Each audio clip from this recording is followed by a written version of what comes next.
give thanks to God. Ito po muli ang Boses Ortodoxia or the Voice of Orthodoxy, broadcasting live at DWPS FM 91.1 MHz, also via live stream at YouTube at Orthodox Bicol. My name is Father Chrysostom Sarmiento. To all Greek-speaking listeners and YouTube subscribers, Melene Papas Chrysostomos Sarmiento, Ahiini Papas Chrysostomos now on air. This program, The Voice of Orthodoxy, is brought to you by the faithful parishioners of the Holy Hero Martyr Saint in behalf of His All Holiness Bartholomew I, Patriarch of the Holy Ecumenical Patriarchate of Constantinople, New Rome, likewise of His Eminence Nectarius, Bishop of Hong Kong and Southeast Asia. I give you my paternal blessing in the name of the Father, and of the Son, and of the Holy Spirit. Amen. Hello to Father Barnabas Crisanto of Larnaca, Cyprus, to Mark Botros of Cairo, Egypt, and to Father Jeffrey or Rafael Garcia, and wife Presbytera Josephine or Catherine of Maryland, USA, and to Father Gregory of Pasay City. Calimera. Hi also to Nisa Quiñones and Le Esfidillon of Bulacau, as well as to R.J. Dulva and family of Calao Preto Diaz, Sorsogon. RJ, no, aring kita maharagom. Sa rin kami makani doon sa iyo. Now, I will turn you over to Stefana. Good morning, ma'am. Okay, good morning din po, Father. I would like to thank all the sponsors of this program, and I would like to greet our listeners, especially to those listeners via live stream. Binabati ko po ang lahat ng faithful parishioners ng Holy Martyr Saint Eleftherios Orthodox Church. Greet and hello also. I would like to greet my co-teachers there in Carriedo Elementary School. Greet ko din ang mga regular listeners of Preto Diaz. Diyan din sa Barcelona. Good morning. Barcelona po, Father, at sa Bulusan. At nalilimutan po natin, Father, yung mga naaabot natin sa Samar. Okay, greet ko din sila. Salamat sa inyong pag-tune in sa aming program. At ito rin, may nalilimutan ako. Almost a month na tayo. Marami ng month pala. Hindi ko nag-greet yung mga members ng Mystic Martial Arts Combative Group. Sina Sir Harold, palaging nagpapagreet. Hindi ko nag-greet. Sir Israel, Sir JP, Sir Lloyd, and others. And hi also to Hani Aquino na nagbabakasyon dito sa Bicol. And while she is on vacation, nakatune in po palagi siya, Father, kasi sabi niya, nagpapaunahan sila sa trivia. Okay, thank you for investing your time while on your vacation by listening to our program. Okay, I'm inviting you, all of you, at yung mga kasamahan mo sa bahay, Miss Hani Aquino. Ngayon, she's that one from Alabang. Yes, okay. Father, ito po yung nag-text sa atin last Saturday. Last Saturday na nagpapaunahan kayo sa pagsagot sa trivia, but we do not have trivia for the last 2 Saturdays because of some sabi nga valid reasons. Okay, we have trivia today, and good luck to you. And also, I'm inviting other listeners to join the trivia. Okay, that will be after the opening prayer. I will for you. I'll be reading to you the passages. Okay, from Hebrews 4:7. If today you hear His voice, harden not your hearts. At yung isa po ay sa Proverbs 3:8. Babasahin ko po sa inyo sa Bicol. Hulita iyan, magiging bulong kan sa imong laman, asin kaginhawaan, kan sa imong mga tulang. Ito po ay tinutukoy dito yung Word of God. So may we call on Father Chrysostom to lead us in prayer. We are in the presence of God this morning.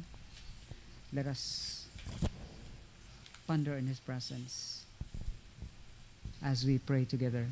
In the name of the Father, and of the Son, and of the Holy Spirit. Amen. Holy God, Holy Mighty, Holy Immortal, have mercy on us.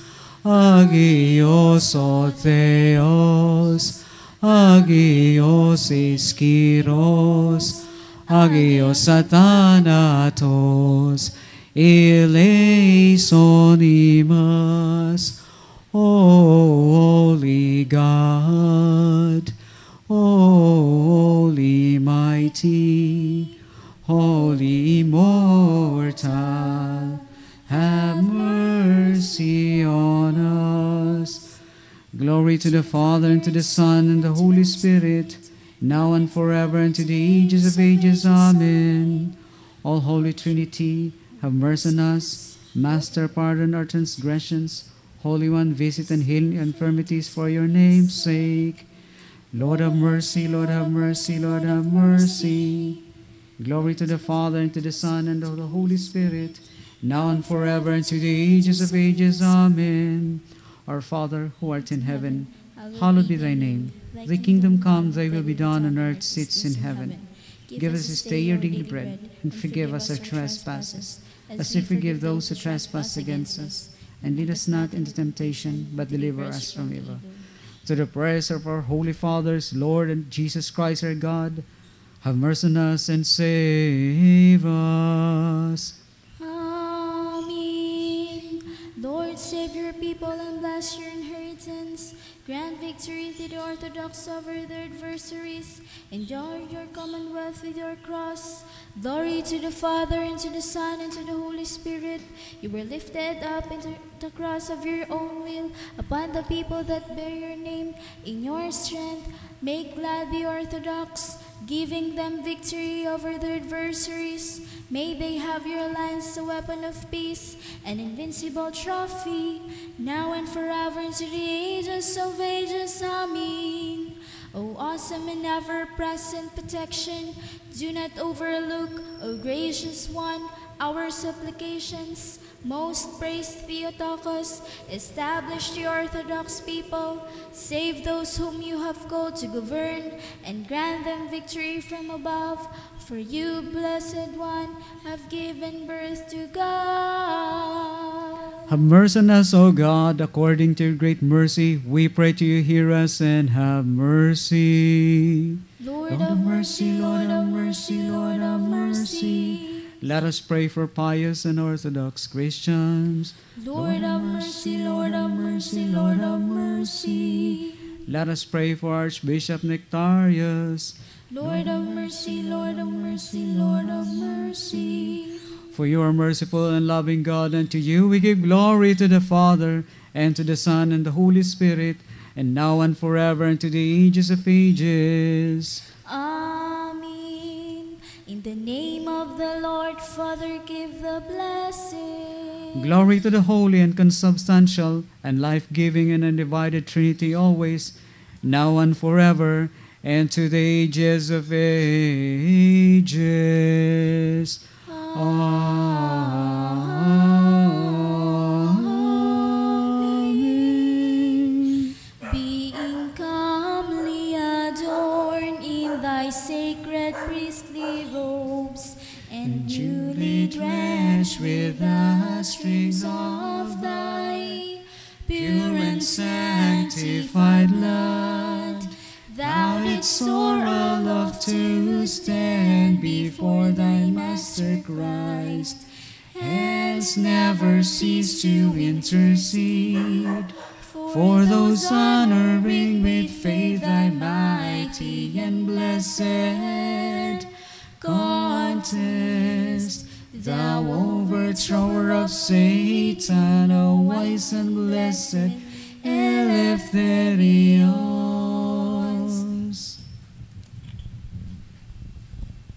Okay, now it's trivia time. Your chance to win or to have a 100 pesos worth of load sa inyong mga cellphone. Okay po ba? So, i-ready nyo po yung mga cellphone ninyo so that you could answer our trivia. Here is our number, 0910-274-6080. Ulitin ko po yung number para walang magreklamo dyan. Okay, 0910-274-6080. 0910-274-6080. Okay, here is our question. I hope masagutan ninyo ito kasi medyo nagkaroon tayo ng gap na isang Saturday. But I hope, if you are listening intently, kayang-kaya to. Diba, Father? Yes. Ayon po ba sa ating huling paksa ng Sabado? So, ito ay hindi ng last, kundi nung nakaraan pa. Ano po ba sa Griego ang salitang Holy Gospel? Sa Greek, ano sa Greek ang Holy Gospel? Okay, ito yung naging huling paksa ng nakaraang Sabado. Hindi kasi nung nakaraan ay wala kami because of the brownout. Dito lang sa aming street. So, ano po ba sa Griego ang salitang Holy Gospel? Greek word ng Holy Gospel. Okay? So, you may now text us or call us so that you could win a 100 pesos worth of load na walang kahirap-hirap. Kay 0910-274-6080. Okay, Father? Okay, once again, we are apologizing for for we were not able to broadcast last Saturday because of brownouts. Anyway, we are here today. We call the attention once again of all political parties and candidates of this coming election. Please set or make yourselves an example. This is a third call. Please compel your supporters to strictly follow or comply with the set rules and regulations. Please tell them to remove all campaign posters from electrical posts and wires, and also kindly tell your supporters not to nail campaign posters on trees, school fences, neither residential or fences. Those posters nailed doon sa mga hindi right places for posting. Most of materials that are now being used are plastic and tarpaulin, which adds more to biodegradable wastes to environment. At sabi ko nga, mga nakalipas mukhang from senatorial to local, walang makasunod sa simpleng batas na ito. And this is just a basic law, but seems no one is paying much attention. So please, to all candidates, sabi nga, ulitin ko po, a good leader is a good follower. We just celebrated Earth Day last April 22. Earth Day. Buong mundo ay nag-observe nito. And also, according to many scientists, it will be more hotter next year. Kung ngayon po ay napakainit at tayo nagrereklamo na next year daw ay ibayo pa ang init.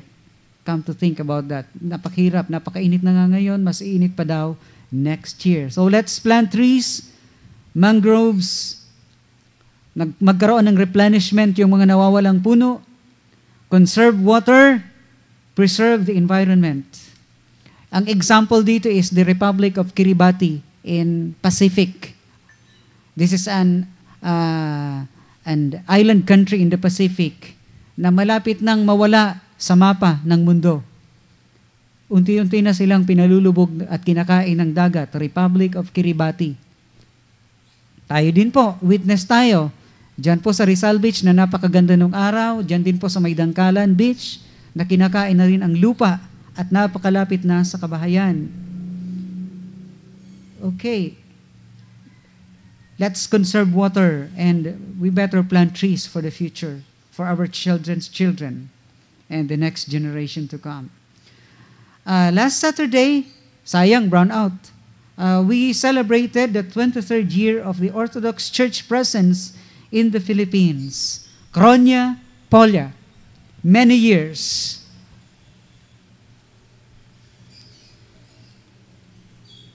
Tayo po ay muling gagabayan ng ating tagapanguna sa panalangin, si Ma'am Stepana, sa kanyang panalangin ng pagsamo.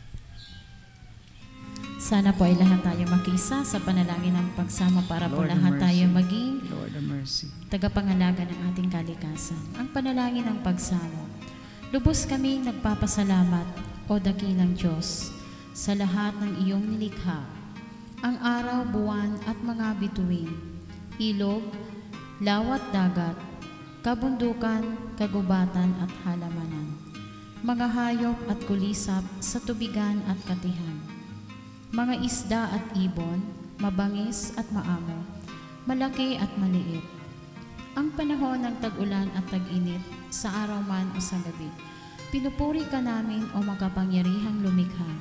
Kay rami at kay ganda ng iyong ginawa o aming Diyos, sa iyong karunungan nagawa itong lahat. Subalit kaming pinagkatiwala ang mga laga ng iyong nilikha. Ngayon ay nagsisisi sa aming pagkukulang at pagmamalabis.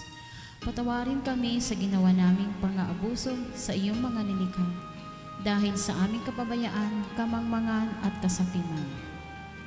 Inaamin namin kami nagwalang bahala at di nagmalasakit sa iyong mga likha, tulad ng pag-aabuso namin sa aming sarili. O Panginoon, kailan pa kami mamumulat sa aming mga pagkakasala? Gaano pang tubig at hangin ang aming lalasunin? Ilang puno pa at kabundukan ang aming wawasakin? Gaano pa kalawak na lupain ang aming sisirain? Ilang tao pa ang kailangang magkasakit, magdusa at mamatay? Kailan pa kami matututong magmahal sa kapwa at magmalasakit sa daigdig na aming tahanan? O Panginoon, kinalinga mo ang aming kabayanan at namuhay ka sa aming piling. Binigyan mo ng kahulugan ang buhay at tinuruan mo kaming pangasiwaan ang lahat ng nilikha. O Panginoon, patawarin mo kami sa aming mga kasalanan. Pinagsisisihan namin ang aming pagmamalabis at pagkukulang. Mapabilang nawa kami sa iyong kaharian at mangyari nawa ang iyong kalooban dito sa lupa tulad ng sa langit. Sa tulong ng iyong biyaya o dakilang Diyos, aming igagalang ang iyong nilikha bilang tanda ng iyong kalinga, kaluwalhatian at kapangyarihan. Sisikapin namin maging tagapangalaga at katiwalang tapat. Nawa kami na iyong lingkod ay magsilbing tapat, mga siwang lubusan at magmalasakit sa iyong nilikha, sa patnubay ng nagbibigay buhay na espiritu, tulad ng paglago ng pag-ibig namin sa iyong banal na ngalan, sa pamamagitan ni Jesucristo na aming Panginoon at tagapagligtas. Amen. Okay po, so you can visit us in these links in Facebook account Orthodox Church in the Philippines, in our blog site Orthodox in Bicol.blogspot.com, while in YouTube Orthodox in Bicol, and you could also text us in our mobile phone 0910-274-6080 for your queries. Kaya ngayon po ay dadako na tayo sa pag-aaral ng mga buhay ng mga santos at sa ating katikisam. So tawagin po muna natin si Irene at after that will be Father C.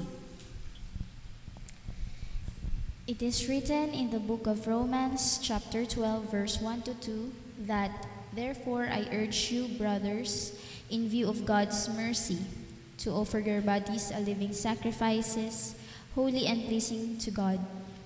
This is your spiritual act of worship.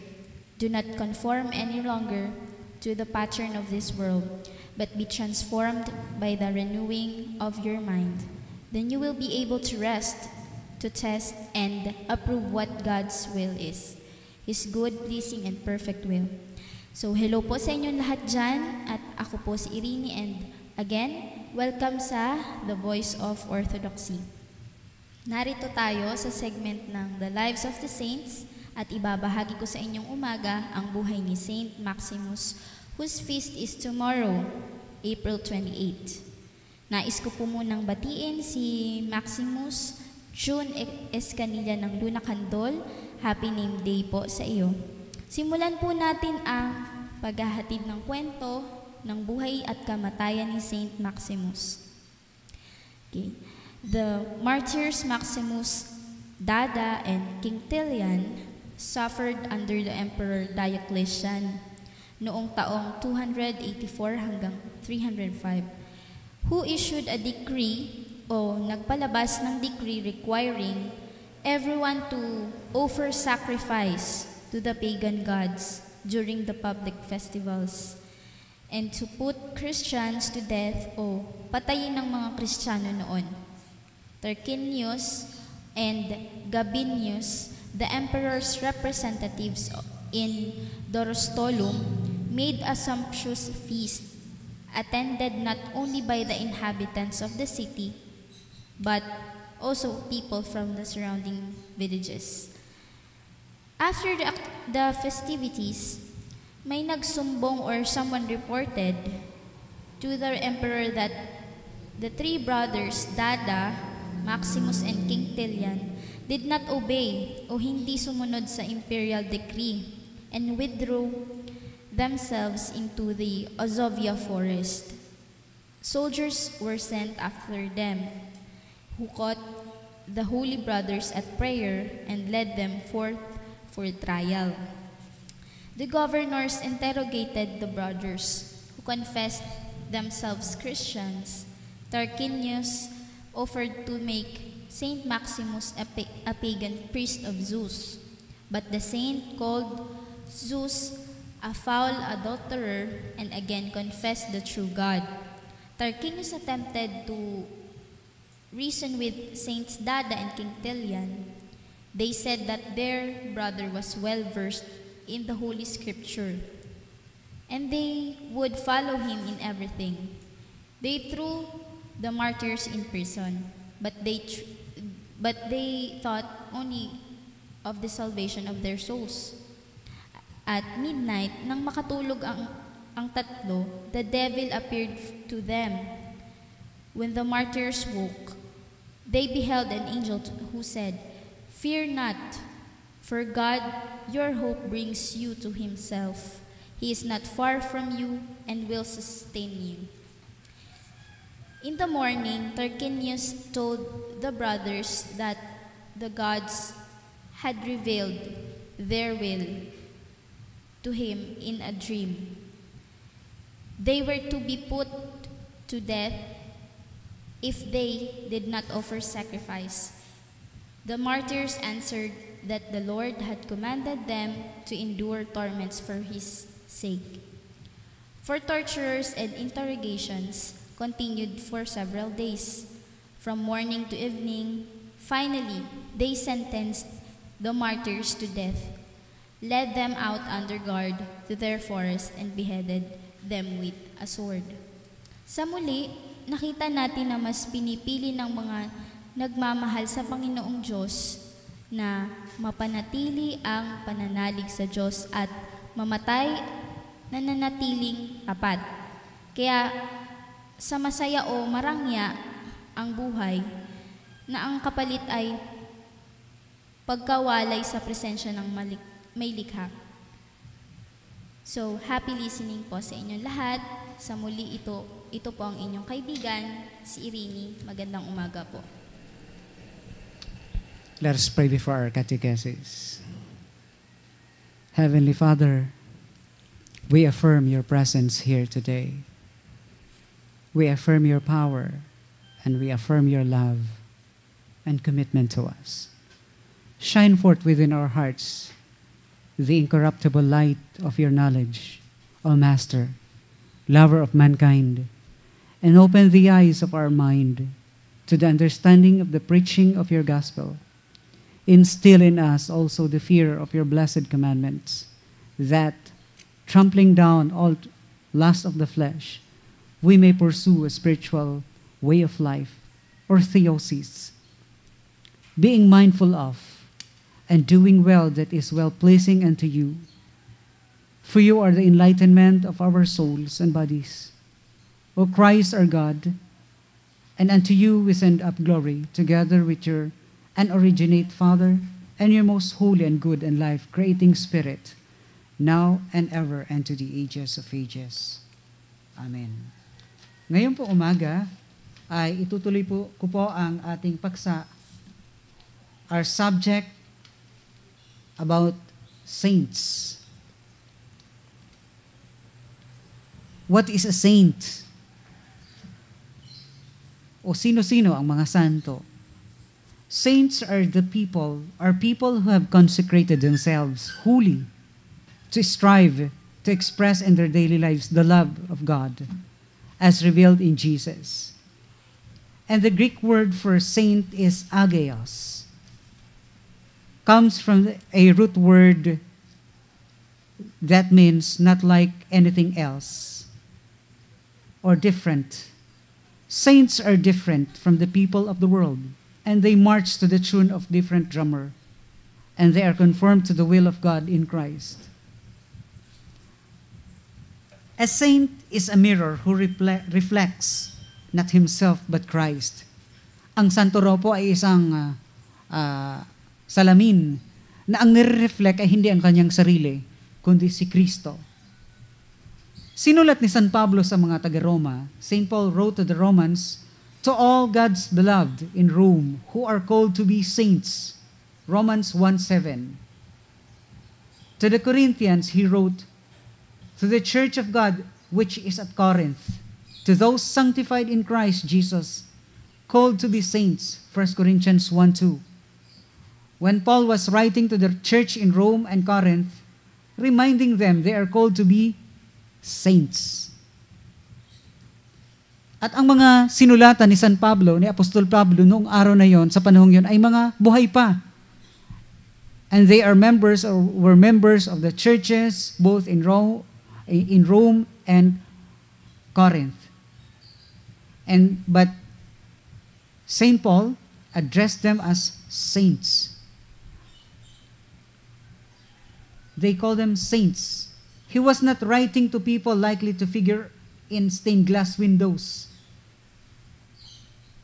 But he was referring to all people from different walks of life whom God has chosen. Some of them were shoekeepers, minor civil servants, converted prostitutes, prize fighters, and slaves. Different kinds of people. Iba-ibang mga tao. And there were the people he called God's holy ones, meaning called to be like Christ, their Lord, agents and instruments of His continuing work in the world. And these were the saints. And so, by grace, we are. Every Christian is called to perfection. Lahat tayo ay tinawag ng Diyos papunta sa pagiging kompleto or perfect. Every Christian is called to perfection and is capable of revealing the image of God hidden in him. But only a few become so transfigured through the Holy Spirit during their earthly life that they can be recognized as saints by other Christians and officially canonized as such by the church. But this should not draw our attention away from the fact that every baptized Christian, lahat ng Kristiyano dapat ay saint. Every baptized Christian is called to be a saint. In the New Testament, the saints were not a spiritual elite, but the whole body of Christians. That never meant that all Christians were regarded as having reached a sinless perfection. In that sense, there are no saints in the New Testament, for even the best of Christians are far from the perfect. Far from being perfect. And the only saints the New Testament knows are forgiven sinners who are always ready to place their utter dependence on God's mercy and grace. Ang tanging sa New Testament po, sa bagong tipan ng mga santo o binanal, ay yung mga tinatawag na mga hindi po perpekto, but they are the forgiven sinners. Thus, there are the saints with a capital S. Those officially recognized and canonized by the church. And there are the saints also with small s. And they are the whole body of Christians. You and I are included. We too are called to be men and women in whom other can in some way meet the living Christ. We can appreciate our call to be saints when we realize the saints become saints not so much because of the unusual things they do, but rather because of the unusual degree to which they give themselves to Christ. By our daily faithfulness to Christ, each of us is a saint in the making, made in the image of God and baptized in the Trinity. Every Christian has the potential of sainthood. Bawat Kristiyano ay mayroon pong potensyal patungo sa kabanalan ng Diyos. According to a former Protestant pastor who became an Orthodox priest and later became a bishop, his name is Timothy Ware. But now he is Bishop Callistos. According to him, it must not for one moment be thought that there are no saints except those publicly honored as such. Those who are mentioned in the calendar form but a small fraction of the whole communion of saints.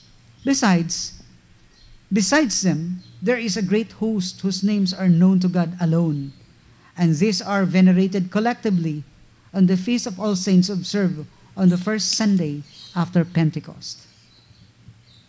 Ang sabi niya po, ang mga nasusulat lamang sa mga kalendaryum o ang mga pamilyar lamang ng mga santo ang kilala natin. Subalit higit na mas marami ang mga santo na ang Diyos lamang ang nakakaalam at nakakakilala. Mga santo na hindi natin alam.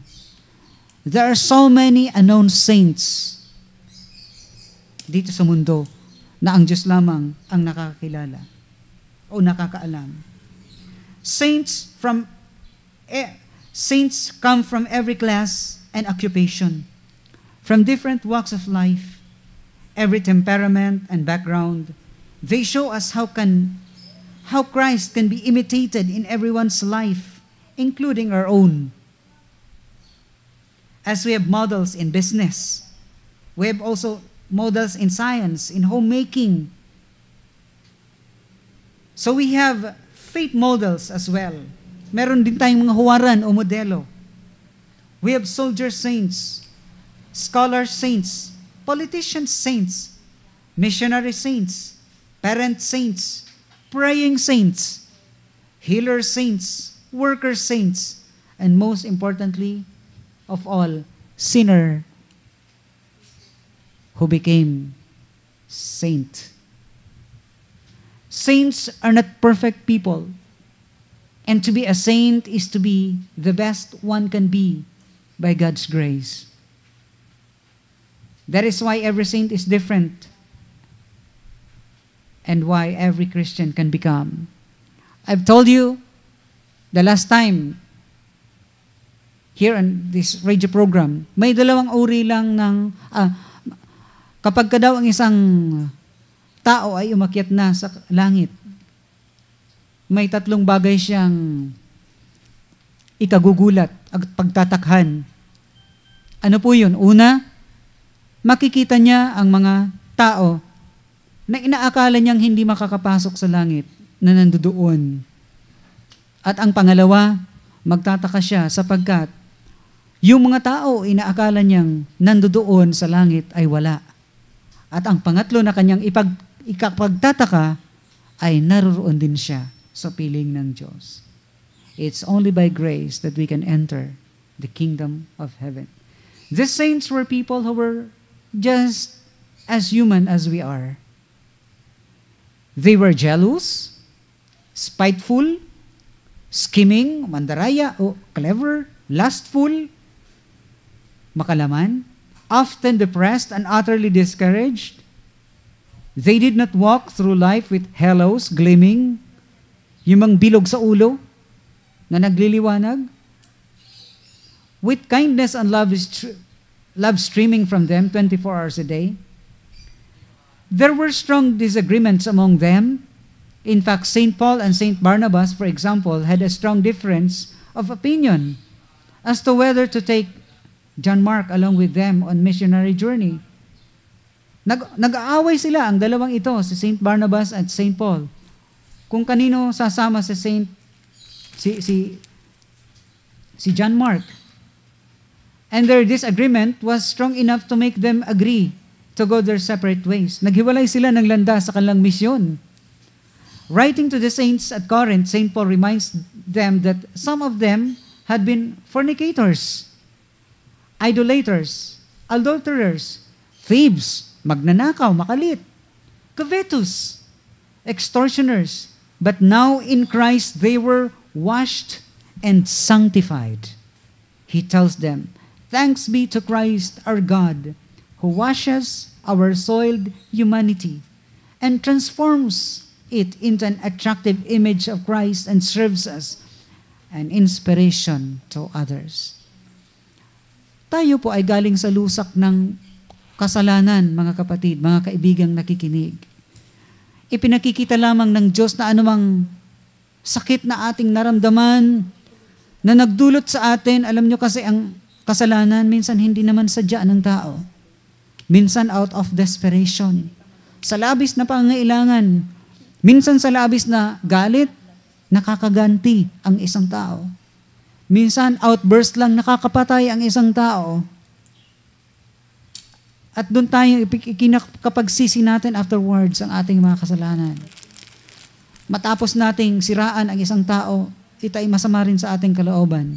Napakahirap matulog po sa gabi na alam nating sa buong maghapon ay naging instrumento tayo ng diablo upang sirain ang ating kapwa-tao. Especially now, pag nakinig tayo sa mga nagsasalita, mga nagkakampanya, bawat nagsasalita ay santo at ang kalaban ay diablo. Bawat nagsasalita ay super linis at ang kaaway ay super itim ng kasalanan. Hindi po. Ang ibig sabihin po ng santo, ang tingin niya pa rin sa kanyang sarili ay makasalanan. Mga kapatid, alalahanin po natin na dapat tayo handa, ready sa pagharap sa Panginoon. We should be always ready in facing God.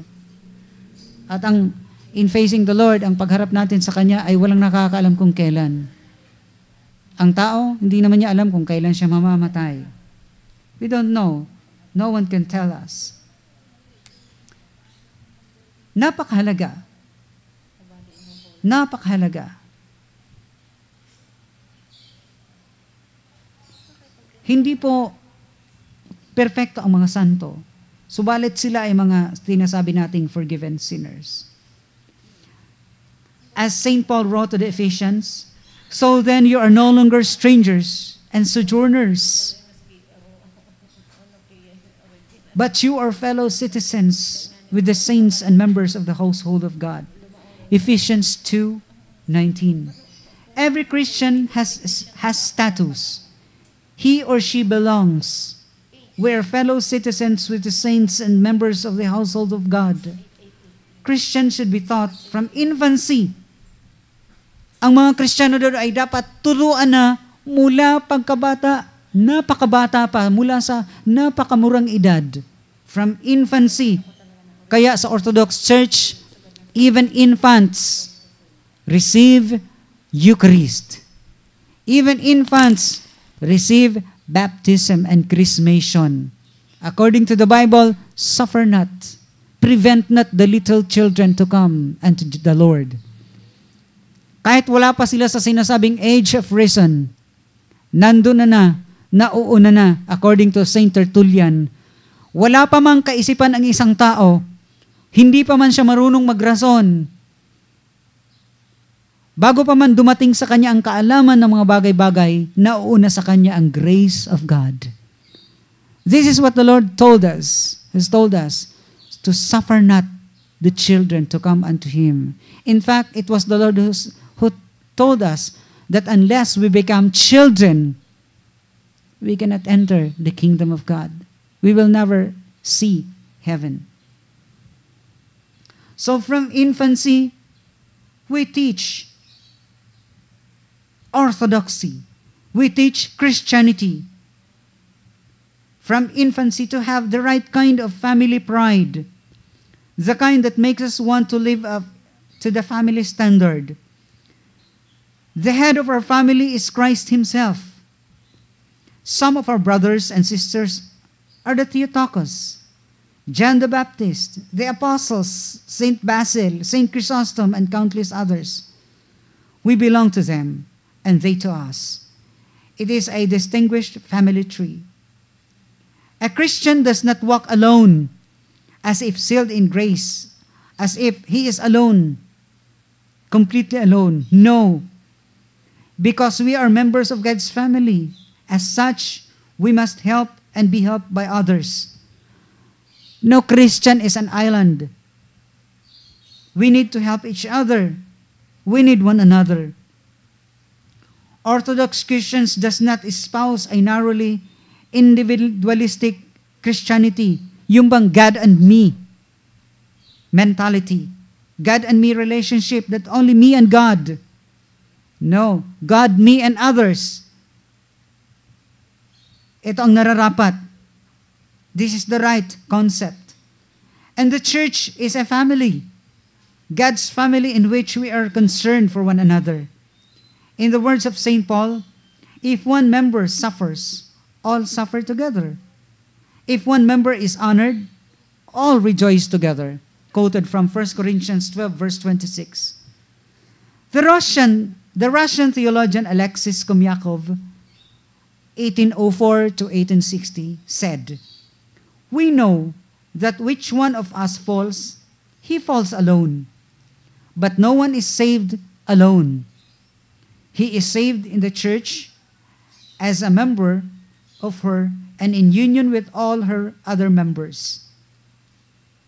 As members of the household or family of God, Orthodox Christians feel they can call upon their brothers and sisters in faith, the saints, for family support. This they do through prayers, beseeching the prayers of the saints in their behalf. Sino po itong saints? These saints are those who are already in heaven. Yes, we can ask for their intercessions. We can request for them to pray for us. Why? If we are requesting prayers from our relatives who are still alive, then much more it will be possible. It is impossible for us to request prayers for those saints who are already up there in heaven. Why? They are no longer time-bound, distant-bound. Wala nang distansya sa kanila. And they are already praying unceasingly because they are already in the Spirit. They're up there in the clouds of witnesses. The final purpose of the incarnation was that the incarnate should have a body, which is the church. Christ is never alone. He is always the head of his body. In Orthodox theology and devotion alike, Christ is never separated from his mother, the Theotokos or Mother Mary, or God-bearer, and his friends, all the saints. The Redeemer and the redeemed belong together inseparably. In the daring phrase of St. John Chrysostom, inspired by Ephesians 1:23, Christ will be complete only when his body has been completed. Christ is the head and the church is his body. We are his body. Speaking on the concept of the church as a family and household of God, Nicholas Zernov wrote, "The Orthodox regard the saints as teachers and friends who pray with them and assist them in their spiritual ascent." Spiritual ascent. Ibig sabihin, papaakyat na espiritualidad. Jesus Christ, during his earthly ministry, was surrounded by disciples who did not prevent others from meeting him, but on the contrary, helped newcomers to find the Master. In the same manner, fellowship within the saints facilitates communion with God for their Christ-like character, brings others nearer to the divine source of light and life. In the Bible, or in the church, in the Orthodoxy, we have what we call the cloud of witnesses.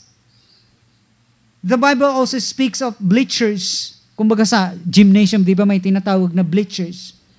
Yun ang upuan ng mga manunood. The author of the book of Hebrews writes, "We are surrounded by so a great cloud of witnesses." Hebrews 12:1. The cloud of witnesses are the saints who have passed on to the church triumphant. Sila yung mga namatay na at nandoon na sa piling ng Panginoon. Sila ang tinatawag natin saints up there, doon sa cloud of witnesses. They are still with us, even they're already dead. They are still with us in the Spirit. They are with us in the stadium as we run the race of life. Tayo kumbaga sa sports, tayo ang mga tumatakbo at lumalaban as athletes. And they are the spectators, cheering for us to stand up and run fast the race of life. They fill the bleachers. They applaud us and cheer us up unto victory. They pray for us to attain our goal, for our success and victory. They have advice to give. Sila ang ating coach. For they have already run. Tapos na sila. Eksperyensyado na sila. Tapos na sila sa finish line. For they have already run on the very same track and have won the garland of victory. They offer us more than applause and prayers. They offer us evidence. They can tell us how they run the race and won, how they trained for it, how they maintain their strength. We are surrounded by them, these witnesses. The air is thick with them, interceding for us. They are like a cloud in their multitude. The walls of the church, the walls of the Orthodox churches are filled with them. And every one of them has a story to tell. A story of grace and divine mercy. A story that is full of encouragement for the runners of today. The church militant. The struggling church. Cheering us, wake up. Run the race of life.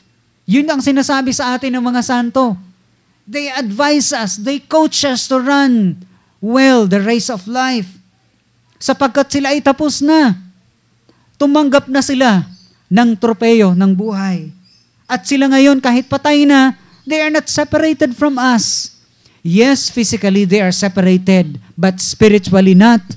They still pray with us. Ang kagandahan nga sa kanilang pagdarasal sa atin, hindi na sila ay naantok, hindi na sila tinatamad, at wala na silang mga date, wala na silang mga appointments, at wala na silang babayaran o mga babayarin dito sa mundo.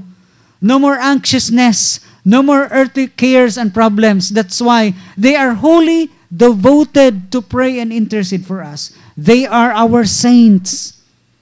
Pati mga santo na wala sa kalendaryo, na hindi kilala, unrecognized and uncanonized. Marami ang mga santo na hindi natin kilala. And they are praying for us to stand up for us. They are cheering up for us to run the race well. At tapusin natin ang ating tinatakbong ito. They are in the cloud of witnesses, praying for us. We are surrounded by these witnesses. And they are like a cloud in their multitude. And every one of them has a story to tell. A story of grace and divine mercy.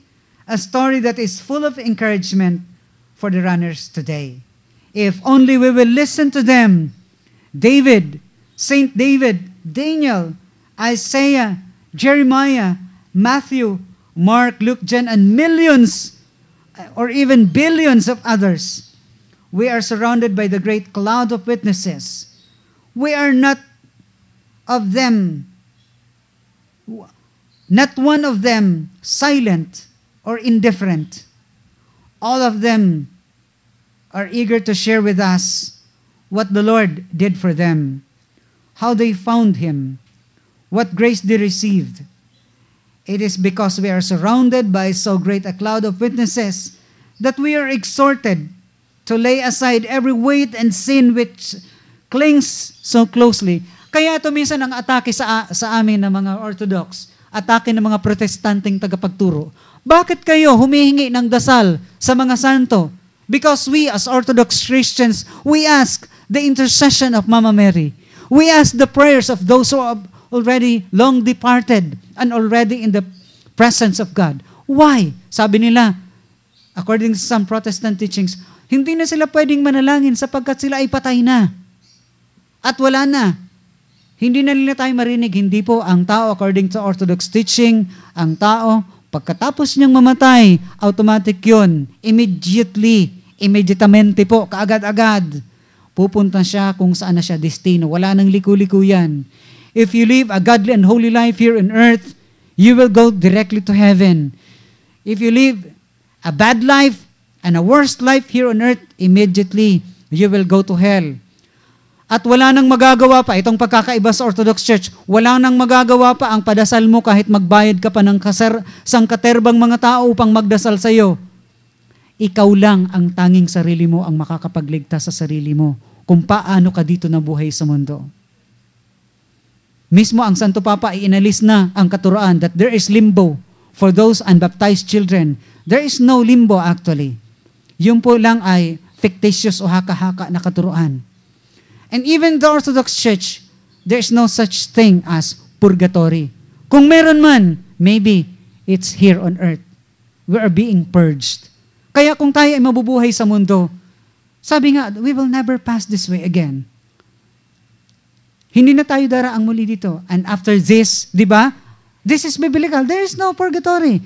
After this is the judgment. After our physical death here on earth, after physical death on earth is the judgment. This is very biblical.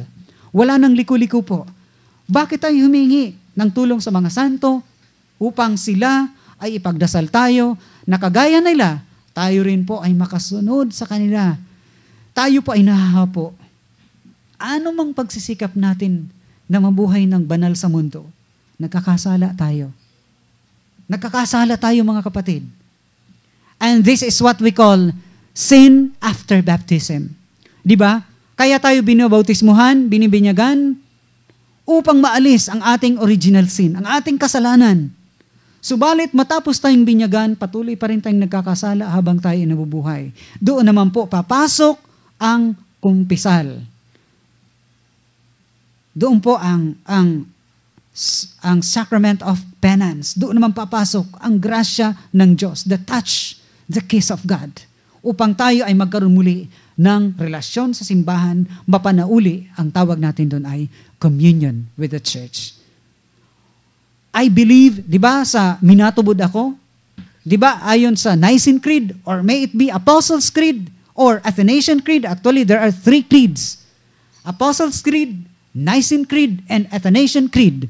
Bakit po ang ginagamit ng Orthodox is the Nicene Creed? Sapagkat ito po ang pinagkaisahan during the first up to the 7th Ecumenical Council. Ito po ang prinoklama na official creed of the entire Christendom, of the entire Christian world, of the entire Christian believers. Ito po ang proclaimed official creed, the Niceo-Constantinopolitan Creed. Ano ang sabi doon? I believe in the communion of the saints. Naniniwala ako sa komunyon ng mga santo. Kaya doon sa nagtanong kung sa Orthodox ba ay may santo rin.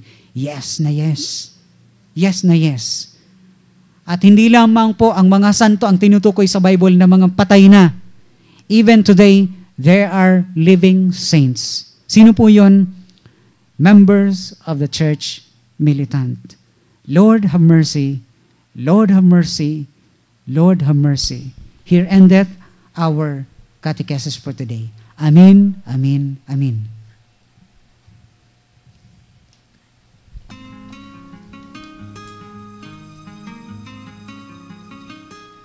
Save, O God, your people and bless your inheritance. We have seen the light, the true light, And have received the heavenly Spirit. We now have found the true faith by our worshiping the undivided Trinity, who has saved us. Okay, so may babatiin po ako ngayon si Nisa Quiñones ng Bulacau and Baby Yuan at si RJ Dulva. Magandang umaga sa'yo.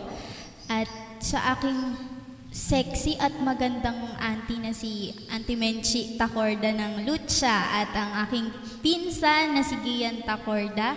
Paki-prepare na po ng hinagom, silot, nansin ang masiramo na sa bawsang baka. Sa aga po, madyan po kami mga hapon. Uy, fasting pa rin. Di man. Ano nga yan? Ano ba yun? And sabawsan isda, hala. See you po, auntie.